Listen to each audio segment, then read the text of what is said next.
In this jungle guide, I want to take a throwback to the original Virkayu content where I gave you underused tips that you could use to adapt yourself to the meta, take your jungling to the next level, and transform your jungling into something that's best suited to climb in the current reality. You should leave this video with reaffirmations for the right sort of jungle technique and also things you might not be doing or doing in a bad way that compromise your ability to carry games. Years ago, this is how my channel got off the ground, so hopefully this can provide you some new perspective in the meta. And of course, don't forget to like, comment, subscribe, because of course people aren't doing those things anymore, but they do tend to help the videos out. My live companion guides for Volibear and Warwick are linked below, and of course Patreon has coaching VODs and coaching signups. Now I have a couple of scenarios from many different games to show you exactly what's affecting junglers in a very real and negative way, but they don't seem to realize the impacts of their decisions. That's why we like this role. We have the most control over the outcome of games, at least we should. I know laners are sometimes inting, but sometimes your perspective is a bit warped because you might actually have an impact. And as I say that, you see a Graves ganking mid lane from a good angle, pushing the Cassiopeia down. Our Veigar has to go back to base, and now we are going to loop back into our blue side jungle. Our blue buff is spawning, and you can very clearly see that your bot lane is obsessed with the fact that the blue team is doing the dragon. Now on the face of it, you're going to do your blue, you're going to do your Gromp, you're going to get a little bit of a delayed level 6, and then you're going to rotate to the fight. Now at this point, you're thinking, well, we had no Veigar, why didn't we just give up the dragon? Bot lane, what are you doing? But if we look at it from the blue team's perspective and obviously your bot lane's perspective, you will see Cassiopeia's out of mana. The Zyra and the Jhin rotate with Prior with an Ashe pre-chunked with the ability to chain CC and burst down the bard. Perhaps hitting the point to actually see if they were doing the dragon will provide you some context. So please consider, hitting those Scry's blooms to get vision. It doesn't matter if they see you and they know where you are. In this case, it's about information gathering. And obviously you can see the way the fight translates because Cassio's out of mana, they're able to push the bot out by themselves, and Ashe is already half HP from the bot lane trades. The Veigar showing up freshly bought with full resources. This could be a very, very good fight even if that dragon was out of the way. 4 kills, invading his second tier red, shoving bot lane gives you a huge amount of gold and pressure for your support to run with you to the Herald topside.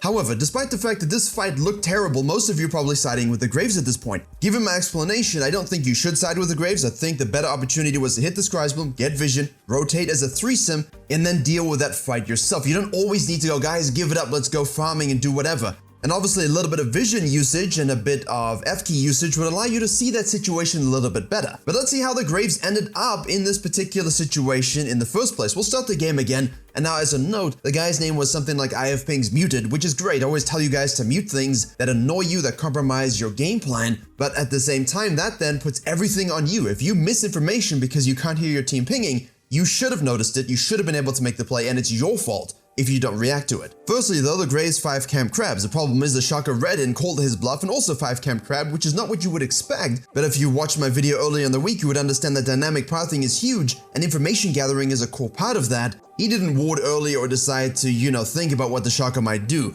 And obviously he dies over the crab, which is ridiculous. Can we stop dying over an 80% reduced experience crab? The gold is great, the mental damage is great, but it's not really worth dying over at all. And now very obviously the Shocker goes mid lane, ganks, takes the other crab, will fall back into tier 2 sequence because it's around that 420-445 mark, which means the fact that the Graves is going for the counter jungling is really, really dumb. And after this, he goes ahead and does a continuous full sequence afterwards and then counter jungles his top side, but to his surprise, there's really nothing available, and there should be, right? No, of course not, because if you go to the bottom side and you see Shocker's already taken those camps and you're gonna resequence, you know that he's either staying out to take those camps or he's going back to base, starting topside and going down again, which means there's no real need for us to check because we know he took those camps. Either way, the time we wasted going bot side there and a bit into his jungle means that with either decision, there are no blue side camps. It's a waste of time, and from there, he goes to the mid lane for the gank. So you can see he's wasted time, he's at bad sequencing, he's at no lane pressure, the river is not under his control, and his general detachment from the game has led to this dragon moment, and of course the rest of the game ended up with the Shocker controlling it, the Graves not noticing or being aware of anything, and even though his laners didn't play particularly well,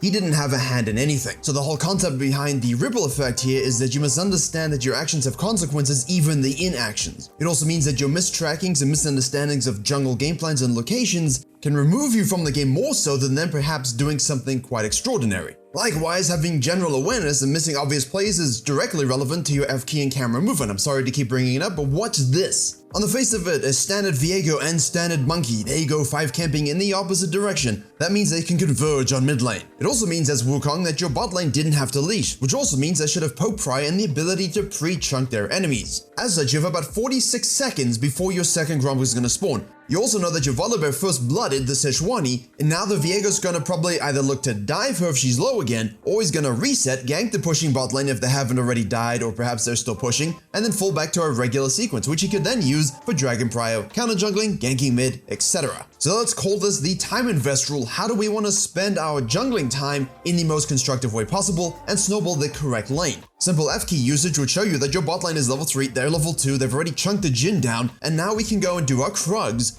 reset, go to the top side, protect our Gromp and so on, or we can spend the time doing the Krugs to see if potentially a dive develops in the bottom lane. Alternatively, you could just say, hey guys, push the lane, I'm coming to dive. There's a Tahm Kench, but he doesn't have ultimate, he doesn't have Abyssal Voyage yet. Let's do something while the Viego's on the top side. He does none of those things. The Viego though does. He invests his time into going for the top lane dive, forcing the mid lane Lissandra to defend with a TP. Worth the expense of time, I say. The Wukong, on the other hand, has reset, moved on up there, now has to wait 10 seconds for his Gromp, and can carry on farming. And you will notice at the time that his Gromp spawns, even a bit before, the Jhin is very, very low. That, my friends, is a supremely gankable, diveable, and killable Jhin. And you're saying, well, you couldn't do that with Wukong. I mean, it's Wukong, of course you can do that with Wukong. You can do that with any jungler. So much so that in my video on Tuesday, I did it with Kai'Sa against a Leon. I just flash Q'd, got the kill. They had no way to respond, and I stole the second Gromp, which is exactly what the Wukong could have done. Because from our eyes, if the Viego does the dive and gets away with it and takes out Gromp, we at the very least want to do the same, equal and opposite. The fact that the Lissandra saves the day is not something we can sort of assess, that's a bit results based. But the Wukong there had 3 viable options of strategy, and he chose literally none of them. And the first strategy of going back to base and ganking top lane and protecting against the Viego, that's a good one, but as you can see, it didn't work out.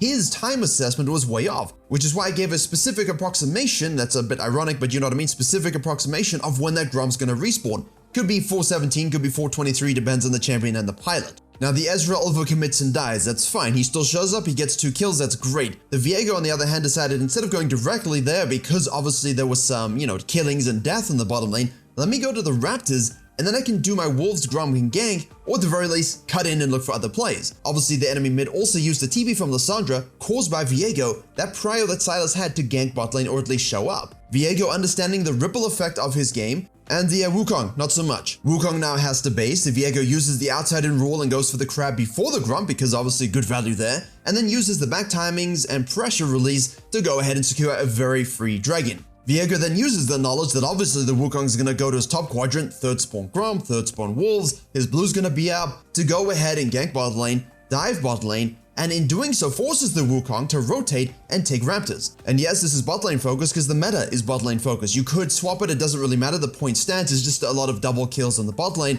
but at the very least he could have done Herald.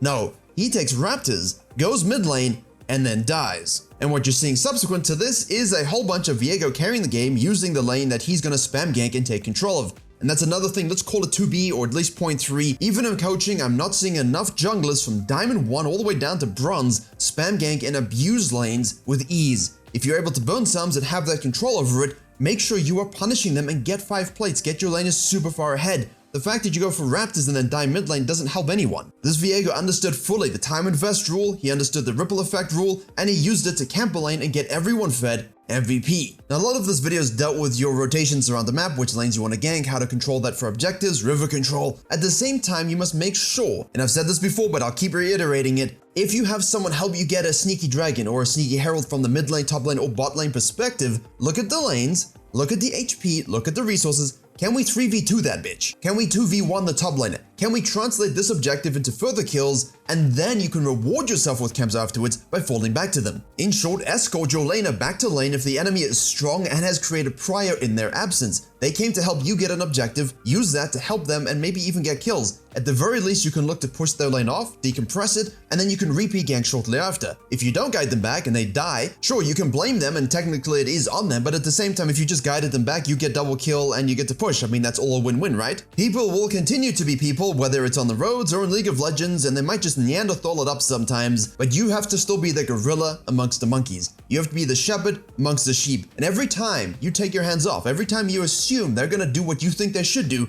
you're gonna lose games, you're gonna lose scenarios, and it's not gonna be fun. So just take control of as much as you can, and that's the whole point of this video, and understand your effect in the entirety of the map and not just on yourself. And obviously this will hit home on a lot of different concepts, but the most important thing is you don't necessarily always need that ultimate spike when you can go ahead and make a play. I know that's what the Wukong wanted, I know that's what the Graves wanted, but there were plays to be made. Don't compromise those plays because of some artificial number. Yeah, your ult's huge and big, but if you can make a play without them, make the play. Likewise, don't go make stupid plays because you messed up in the early game. You don't want to know how many replays I have to watch and how many tragic things I have to see happen to find these clips, but here's a Zed level 4, not such a good game, soloing a dragon against a Warwick with no prior and no idea where the bot lane is, no idea where the mid lane could be or could be roaming to, and no idea where the Warwick is. Guess what happens?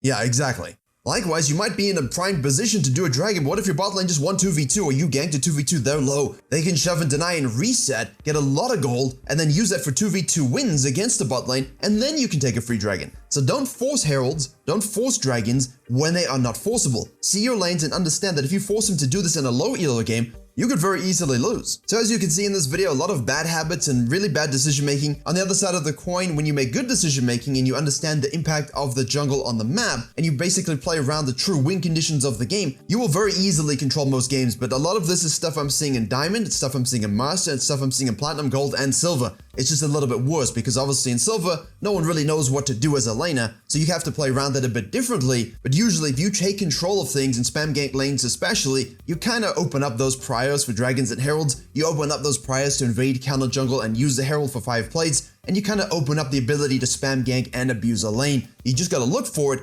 understand how to make it, and to do that, click the video in the box in the top right. And if you want to know how to dynamically path and adapt your situations to whatever might happen in the game, click the video in the box in the bottom left.